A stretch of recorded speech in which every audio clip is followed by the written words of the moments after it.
그의 손이 그녀의 가슴을 거칠게 하지만 간절히 어루만졌다. 그녀의 부드럽고 또 단단한 유방은 그의 손길에 움찔하며 풍만하고 볼륨감 있게 자리 잡은 모양새가 선명히 드러났다. 그 손은 마치 파도처럼 격렬하게 밀려들었고 그녀의 유방은 마치 숨이 멎을 듯 붉게 달아올랐다. 깊은 갈증과 열망이 섞인 그의 손이 그녀의 몸에 거칠게 굴러다니며 박혀있던 그리움을 태우는 듯 뛰었다. 둘은 침묵했지만 그 어떤 말보다도 격렬하고 폭발적인 열정을 속삭이며 손끝이 불타듯 그녀의 몸을 감쌌다. 이마가 강렬하게 맞닿으며 숨결이 미친 듯 엉켜졌고 그들의 몸은 미친 듯이 하나로 융합되기 위해 끌어당겼다. 다소 나이든 몸이었지만 영혼은 강렬한 젊음의 불꽃처럼 타올랐다. 누가 언제 이렇게 깊이 그리고 거칠게 누군가를 품에 안아본 적이 있었던가.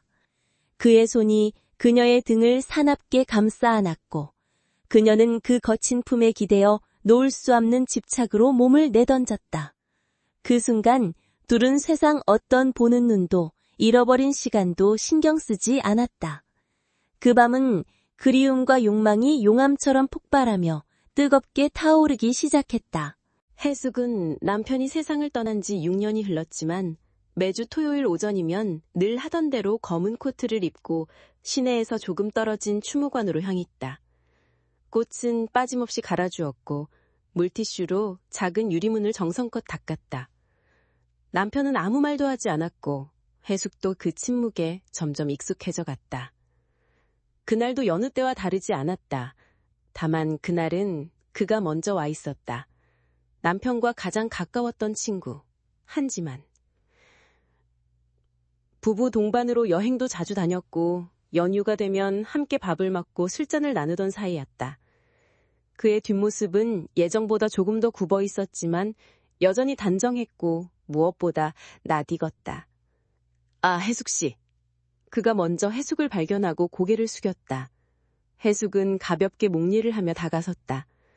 오랜만이에요, 지만씨. 둘은 서로의 눈을 마주보지 않았다.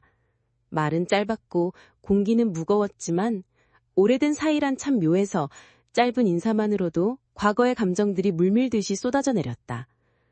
추모관을 나와 주차장까지 함께 걷는 동안 지만은 아무 말 없이 해숙에게 우산을 씌워주었다.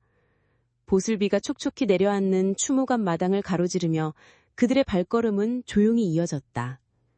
우산 아래 해숙은 비에 젖은 그의 어깨를 올려다보았다. 주름진 눈가에는 비와 젊은 쓸쓸함이 깃들어 있었고 옅은 향수 냄새는 미묘하게 그녀의 마음을 흔들었다. 말하지 않아도 알 수 있는 공허한 표정 속에서 해숙은 자신과 꼭 닮은 외로움을 읽었다. 요즘은 어떠세요? 해숙이 조심스레 묻자 지만은 잠시 망설이다 입을 열었다. 잘 지내는 척하면서 삽니다. 그 말에 해숙은 저도 모르게 웃음이 새어나왔다. 저도요. 척하는 거 익숙해졌어요. 둘은 그렇게 낯선 듯 익숙한 대화를 주고받았다. 잠깐의 침묵이 흐른 뒤 그가 차문 앞에 멈춰섰다. 가끔 같이 차 한잔 할까요? 너무 오랜만이라 우리 서로 안부 한 마디쯤은 괜찮지 않을까요? 해숙은 고개를 끄덕였다. 그것은 단순한 예의도 호의도 아니었다. 어쩌면 아주 오래전부터 한 번쯤은 상상했던 가슴 깊이 품어왔던 말이었다. 지금으로부터 6년 전, 남편이 떠나기 1년 전의 여름이었다. 그때 넷은 부산으로 여행을 갔었다. 해숙과 남편, 그리고 지만과 그의 아내. 이따금 부부 동반으로 어딘가를 다녀오곤 했는데 그해 여름은 이상하리만큼 길게 또 무겁게 기억 속에 남아있었다. 바닷가 근처의 작은 펜션 테라스에선 바다나무새가 밀려들었고 지만이 직접 고기를 구웠다. 형수님은 소고기 좋아하시죠? 그가 묻는 말에 해숙은 의외로 당황했던 기억이 난다. 그는 해숙의 취향을 어쩌면 남편보다도 더 잘 알고 있었던 것이다. 남편은 웃으며 말했다. 넌 내 아내 입맛까지 기억하냐? 당연하죠. 형이랑 같이 몇 년을 다녔는데요. 지만은 아무렇지도 않게 웃으며 굽던 고기를 해숙의 접시에 옮겨주었다. 그 순간 그의 젓가락이 해숙의 젓가락과 살짝 닿았다. 사소한 일이었다. 그저 흔한 실수였고 말도 없이 지나가 버릴 작은 접촉. 하지만 이상하게도 해숙은 그때 온몸에 전류가 흐르는 듯한 감각에 숨을 조금 더 깊게 쉬어야 했다. 그날 밤 남편은 술 기운에 먼저 잠이 들었다. 해숙은 욕실에서 수건을 털고 나와 테라스 쪽 커튼을 젖혔다. 그곳에 그가 있었다. 하지만 혼자 맥주를 마시고 있었고 바다 멀리 어두운 수평선을 가만히 바라보고 있었다. 못 주무세요? 해숙이 말을 걸자 그가 고개를 돌렸다. 그리고는 형은요? 하고 묻더니 해숙이 답하기도 전에 말했다. 형수님 머리 풀고 나오신 거 예쁘시네요. 해숙은 순간 뜨거운 불꽃에 휩싸인 데 얼머붙었다. 그 말은 결코 가벼운 말이 아니었다. 어느 누구도 해숙에게 그런 식으로 말한 적이 없었다. 특히 남편의 친구라면 더더욱이. 그런데 그날 밤 그 말이 해숙의 마음을 격렬하게 흔들었다. 해숙은 방으로 돌아오면서 자신이 지금 무슨 표정을 하고 있는지조차 몰랐다. 심장이 격정적으로 뛰고 있었다. 그건 설렘이 아니었다. 그보단 죄책감, 그리고 오래전부터 알고도 모른 척했던 어떤 감정의 잔상? 아마도 그날부터였을 것이다. 해숙은 그 사람의 시선을 알고 있었고 그는 해숙의 모른 척을 알고 있었다. 어느 날 지맘엔 약속도 없이 추모관에 와 있었다. 해숙이 도착했을 땐 이미 향을 피운 상태였고 작은 국화 한 다발이 남편 앞에 놓여 있었다. 오늘은 그냥 들렀습니다. 그는 해숙을 보며 멋쩍은 듯 웃었다. 해숙은 조용히 옆에 앉아 손을 모았다. 함께 기도하듯 눈을 감고 있자니 오히려 마음이 더 어지러워지고 있었다. 옆에 앉은 사람과의 기억이 남편보다 더 또렷하게 떠오르고 있었다. 밖으로 나오자 봄볕 햇살이 눈을 찔렀다. 그는 조심스레 물었다. 혹시 시간 되시면 차 한잔 하실래요? 해숙은 고개를 끄덕였다. 마음 한구석이 불편했지만 그보다 앞선 감정은 오랜 갈증 끝의 기다림이었다. 둘은 추모관 근처 작은 카페에서 앉았다. 창밖으로는 가족 단위 방문객들이 삼삼오오 걸어가는 모습이 보였고 그 사이에 앉은 둘은 조용했다. 그 조용함이 오히려 무겁게 마음을 눌렀다. 여기 예전에 오신 적 있으세요? 해숙이 말을 꺼내자 지만은 잠시 망설이다 입을 열었다. 네, 형이 돌아가시고 한참 뒤에요. 그땐 혼자 오기가 겁나서 근처 카페에만 있다 갔어요. 그의 말에 해숙은 저도 모르게 웃음이 새어나왔다. 저도요. 무슨 말인지 잘 모르겠는데 혼자 있는 게 더 조용할 때가 있어요. 그리고 이상하게 그 조용함이 더 큰 소리 같고. 그는 해숙의 눈을 바라보다가 한참 만에 낮은 목소리로 물었다. 형수님, 아니 해숙씨, 그때 기억나세요? 부산에서의 마지막 밤. 해숙이 들고 있던 커피잔이 멈칫했다. 테라스에서요. 네, 그날 제가 무례한 말 했던 거 기억나시죠? 해숙은 대답하지 못했다. 하지만 기억나지 않는다는 말은 하지 않았다. 그날 이후 한동안 정말 제 자신이 싫었습니다. 그런 생각을 품은 게 죄 같아서 형 얼굴을 마주보는 게 두려웠죠. 그런데도 그 감정이 사라지지 않더군요. 해숙은 가슴속이 서늘한 느낌의 커피를 마시는 척 숨을 골랐다. 그는 천천히 아주 조심스럽게 말을 이었다. 그리고 지금도 그 감정이 아직 남아있는 것 같습니다. 해숙은 창밖을 바라보았다. 어린 아이들이 비눗방울을 불고 있었고 그 둥근 빛들이 햇살에 반짝이고 있었다. 지만 씨, 그가 고개를 돌려 해숙을 바라보았다. 지금 우리가 이렇게 이야기하는 것도 남편이 알면 가슴을 치겠죠? 그는 대답하지 않았다. 하지만 그의 눈동자는 이미 모든 것을 고백하고 있었다. 해숙을 향한 그의 오랜 열망을. 그날 이후 해숙은 자주 그 사람의 손을 떠올렸다. 커피잔을 건넬 때 스친 손등, 추모관 앞에서 우산을 씌워줄 때 닿았던 손목, 그리고 여름 테라스에서 젖은 머리칼을 바라보던 그 조용한 시선 속의 손끝 감각. 어떤 감정은 말보다 먼저 몸이 기억한다. 낮에는 평범하게 지냈다. 플라워숍 문을 열고 커튼을 내리고 카운터를 정리하고 익숙한 손님들과 짧은 인사를 나누었다. 하지만 어느 틈에 그의 얼굴이 떠오르고 그의 말투가 귓가에 맴돌았다. 지금도 그 감정이 아직 남아있는 것 같습니다. 그 말 이후 해숙은 하루에도 몇 번씩 거울을 들여다보았다. 주름진 눈과 조금 굳은 미소. 하지만 그 안에 아직 남아있던 누군가를 향한 뜨거운 갈망을 품은 여자의 얼굴. 그 얼굴이 스스로 낯설지 않게 느껴졌다. 늦은 밤이었다.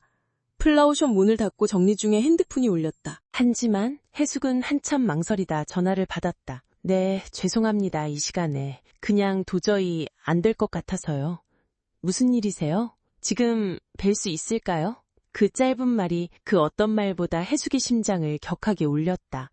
해숙은 대답하지 않고 잠시 가만히 있었다.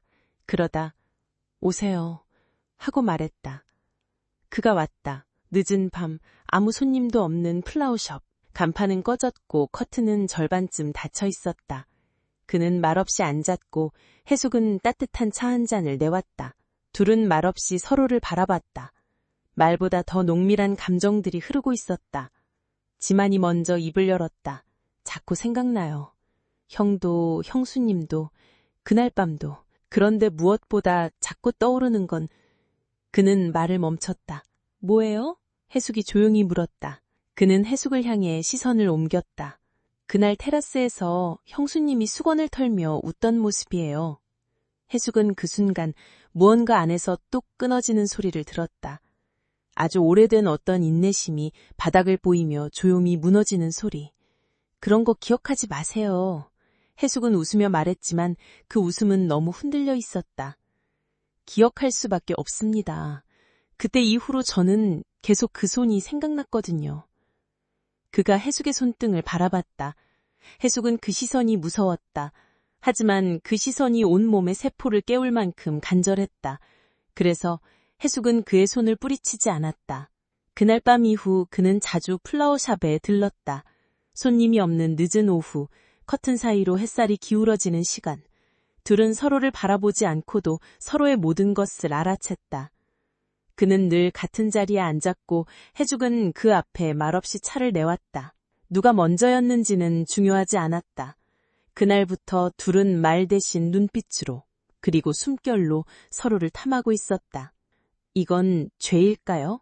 해숙이 처음으로 그런 말을 꺼낸 건 일요일 오후 비가 부슬부슬 내리던 날이었다. 그는 말없이 손에 든 잔을 내려다보다가 천천히 고개를 들었다. 모르겠습니다. 하지만 죄라면 이 감정을 감춘 채 살아야 한다는 게 더 죄 아닐까요? 그는 그렇게 말했다. 그리고 아주 조심스럽게 해숙의 손 위에 자신의 손을 얹었다. 해숙은 그 손을 뿌리치지 않았다. 둘은 그가 묻고 해숙이 침묵하는 방식으로 서로를 확인했다.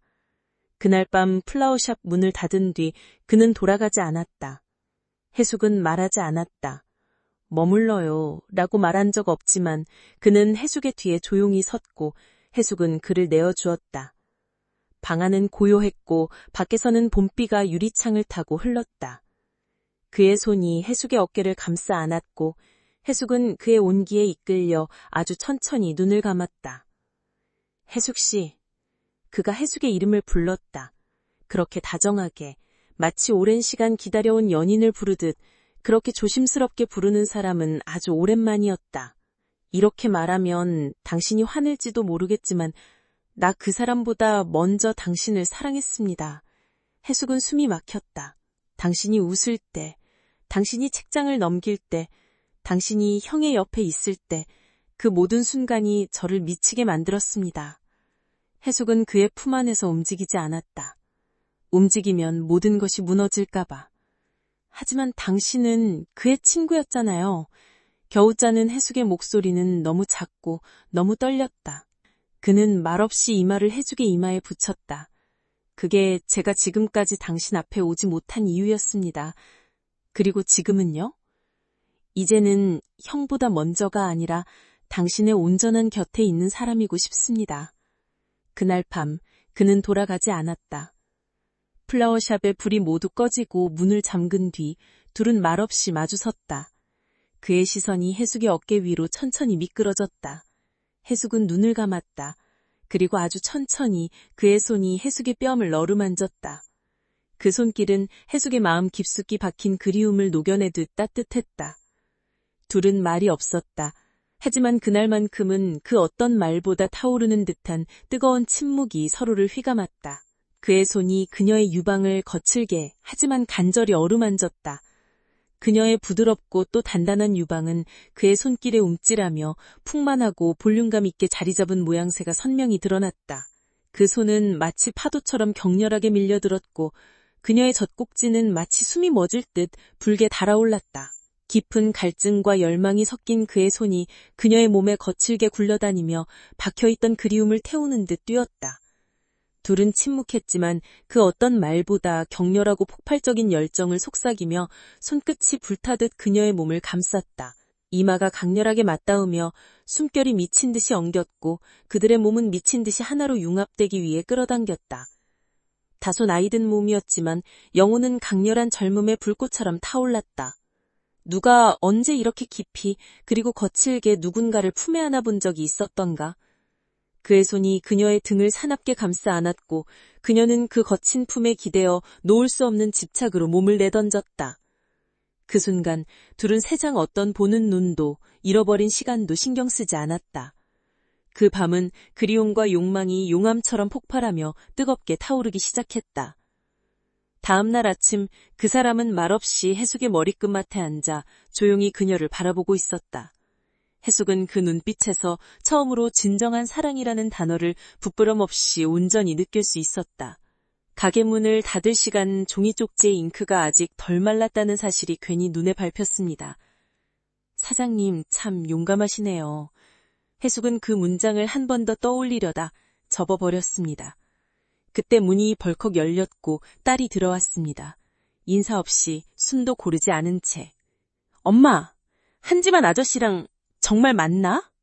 고개를 끄덕이는 엄마의 움직임이 느리게 재생되는 듯 보였습니다. 그 찰나 딸의 가슴 한복판에서 두 개의 시간이 정면 충돌했다. 하나는 현재의 엄마, 여자로서의 엄마, 다른 하나는 과거의 아빠와 함께 웃던 엄마, 가족의 중심이었던 엄마. 미쳤어. 아빠 친구였잖아. 아빠랑 여행도 다녔던 사람이야. 딸의 목소리는 높았지만 그 속엔 금이가 있었다. 분노처럼 보이는 파도 아래 다른 감정이 바닥을 긁었다. 배신감? 아니, 두려움. 가족의 마지막 형태마저 모래처럼 흩어질지도 모른다는 두려움. 그녀의 머릿속에 오래된 장면이 떠올랐습니다. 초등학교 운동회 날 비 예보 때문에 엄마는 비닐 우비를 챙겼고 아빠는 단호하게 말했죠. 오늘은 비 안 와. 우리 딸 뛸 땐 햇빛이 비출 거야. 그리고 기적처럼 그 시간만 해가 났습니다. 아빠가 양팔을 팔짝 벌리고 안아 올리는 순간 엄마가 뒤에서 손수건으로 땀을 닦아주던 따뜻한 손길. 가족이라는 단어가 그날 처음으로 실체를 얻었습니다. 딸의 시선이 엄마의 입술로 옮겨갔다. 엄마도 사람이야. 엄마의 목소리는 낮고 멀리서 오는 파도 같았습니다. 나도 외롭고 나도 누군가 옆에 있어주면 좋겠다는 생각할 수 있어. 딸은 눈을 질끈 감았습니다. 귀 안쪽이 뜨겁게 울렸습니다. 외로움. 그 단어가 가장 먼저 아빠의 부재를 떠올리게 했고 다음으로 엄마의 빈자리 그리고 자기 자신의 긴 밤을 데려왔습니다. 아빠가 돌아가신 뒤 첫 제삿날 엄마는 끝내 울음을 보이지 않았습니다. 대신 상위에 아빠가 좋아하던 멸치볶음을 올리며 이게 제일 먼저 집었지 맨날 이라고 혼잣말처럼 웃었습니다. 그 웃음에서 딸은 의연함을 배웠지만 지금 생각해보니 그건 어쩌면 견디는 방식이었을 수도 모릅니다. 한지만이라는 이름이 그녀의 머릿속에서 복잡하게 얽혔습니다. 아빠와 어깨동무를 하고 찍은 사진 한 장. 강가에서 낚싯대를 든 두 남자의 옆모습. 아빠가 한지만의 등을 두드리며 환하게 웃던 순간. 그 웃음 속에는 믿음이 있었고 오랜 우정에 안온함이 있었습니다. 딸에게 그 사진은 신성 불가침의 영역이었습니다. 그 사진의 또 다른 인물이 이제 엄마의 곁에 서 있다니 질서가 뒤집히는 기분. 그러나 동시에 그 사진 속 아빠의 표정이 말하는 듯했습니다. 네 엄마 잘 부탁해. 그 사람 엄마 사랑해? 딸의 질문은 신문이 아니라 확인이었습니다. 엄마가 정말로 사람으로서 사랑을 선택했는지 아니면 외로움의 빈틈에 끼워 넣은 위안인지 그 차이를 딸은 알고 싶었습니다. 자신이 지키고 싶은 건 체면이나 체계가 아니라 엄마의 진심이었으니까요. 사랑해. 그 답이 나오자 딸의 가슴속에서 오랜 기억들이 조용히 재배열되었습니다. 여름밤 베란다에 앉아 아빠와 별자리를 찾던 장면. 저건 여름 삼각형이야 라며 아빠가 손가락으로 그려준 선. 그 옆에서 얼음 동동 띄운 매실차를 가져오던 엄마. 딸은 천천히 눈을 떴습니다. 분노의 칼날은 무뎌졌지만 상실의 경계가 아직 남아있었습니다. 그래서 그녀는 조심스레 말을 골랐습니다. 엄마, 아빠 얘기 가끔 더 해줄 수 있어? 그 사람도 아빠를 존중해줬으면 해. 우리 모두를. 그 말 속엔 조건과 부탁, 그리고 합의의 자리 마련이 담겨 있었습니다. 엄마는 고개를 끄덕였습니다. 표정에 미세한 안도와 슬픔이 동시에 비쳤습니다. 인맥이 촘촘한 잎사귀처럼 관계는 그렇게 겹겹이 결을 세우며 성숙해졌습니다. 밖에서는 누군가 가게 앞 쪽지를 슬쩍 바라보며 지나갔습니다. 바람이 불어 종이가 살짝 들썩였고 딸은 걸어가 그것을 집어 주머니에 넣었습니다. 용감하다는 말이 돌이 될 수도 다리가 될 수도 있음을 그녀는 알았습니다. 그리고 오늘 딸은 다리가 되기로 했습니다. 엄마에게로 그리고 아빠의 기억 넘어 새로운 시간으로 건너가기 위해. 며칠 새 동네에 바람이 불었다. 누군가 입을 연 것도 아닌데 마치 젖은 빨래에 배어드는 냄새처럼 소문은 조용히 퍼졌다.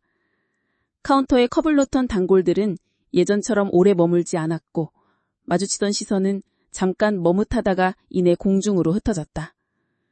누구도 대놓고 돌을 던지진 않았지만 말없이 스치는 기류가 있었다. 남편이 한번 바뀐 여자라더라. 그 남자는 친구의 아내였던 사람과.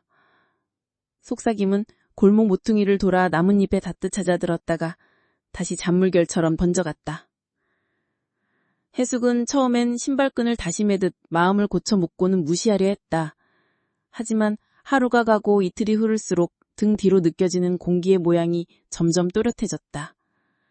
그럴 때마다 한 집안이 조용히 물었다. 우리가 너무 제멋대로인 걸까요? 해숙은 답하지 못한 채 그의 손등을 한번 스치고 고개를 숙였다. 세상이 틀린 게 아니라 우리가 잘못한 걸까요? 그 물음은 해숙이 이미 수없이 스스로에게 던졌던 질문과 겹쳤다. 그런데 이상하게도 지만의 앞에 서면 마음속 잔물결이 가라앉았다. 만약 모두가 옳다면 왜 나는 이 사람 앞에서만 이렇게 숨이 고르게 쉬어질까? 그렇게 생각한 밤, 해숙은 처음으로 지만의 손을 먼저 찾았다. 손끝에 닿은 온기는 말보다 먼저 도착하는 편지 같았다. 그 온기 하나로 세상의 소문은 잠시 종이장처럼 가벼워졌다. 저 요즘 흔들려요. 그런데 지만 씨 손만큼은 믿어도 될 것 같아요. 누가 뭐라 해도 나는 놓지 않겠습니다. 지만은 그렇게 답했다. 일산의 봄은 조용히 깊어졌다. 백석동 골목을 따라 가로수가 연두빛을 키울 때 둘은 평일 저녁마다 작은 순례처럼 같은 길을 걸었다. 장항습지 쪽으로 바람이 불면 갈대잎이 부딪히는 소리가 낮게 일렁였고 호숫공원 물빛은 저녁마다 다른 색으로 가라앉았다. 둘은 길가 포장마차에서 얻은 국물을 나눠 먹고 벤치에 앉아 신발을 맞대며 하늘을 올려다보았다. 말수가 줄어든 날은 지만이 조용히 해숙의 목도리를 고쳐 감아주었고 손등을 덮는 그의 손길은 애써 설명해주지 않아도 되는 안부처럼 따뜻했다. 밤이 깊으면 해숙의 작은 거실에 노란 조명이 내려앉았다. 티포트가 2번 정도 숨을 내쉬고 나면 실내는 은은한 하귤향으로 채워졌다. 소파에 나란히 앉아 책장을 넘기다 지만이 가만히 해숙의 손가락 마디를 감쌌습니다. 피부에 스며드는 체온이 천천히 박동을 맞추면 그제야 온종일 굳어있던 어깨가 풀렸다. 입맞춤은 성급하지 않았다. 물잔에 서린 물방울이 천천히 흘러내리듯 부드럽고 조심스러웠다. 서로의 호흡이 한 박자씩 포겨질 때 마음이 먼저 가까워지고 몸이 자연히 뒤따랐다. 커튼 사이로 스며든 가로등 불빛이 이마와 볼, 그리고 손등 위를 노을처럼 쓰다듬었다. 두 사람은 오래 말하지 않았지만 그 침묵은 비어있지 않았다. 서로를 감싸 안는 아래팔의 곡선, 귓가에 머문 따뜻한 숨결, 이따금 겹쳐지는 미소가 그날의 문장을 대신했다. 사랑이 몸을 통해 건네는 위로는 날카로웠던 하루의 모서리를 둥글게 깎아주었다. 오늘도 저희 채널에 귀한 시간 내어주셔서 정말 감사드립니다. 황홀한 청춘은 언제나 여러분의 몸과 마음의 건강을 위해 노력하겠습니다. 영상이 도움이 되셨다면 구독과 좋아요로 응원해주시고 소중한 분들께 널리 공유해주세요. 더 많은 분들이 함께 건강해지는데 큰 도움이 될 거예요. 그럼 다음 영상에서 또 인사드리겠습니다. 늘 활기찬 하루 보내세요.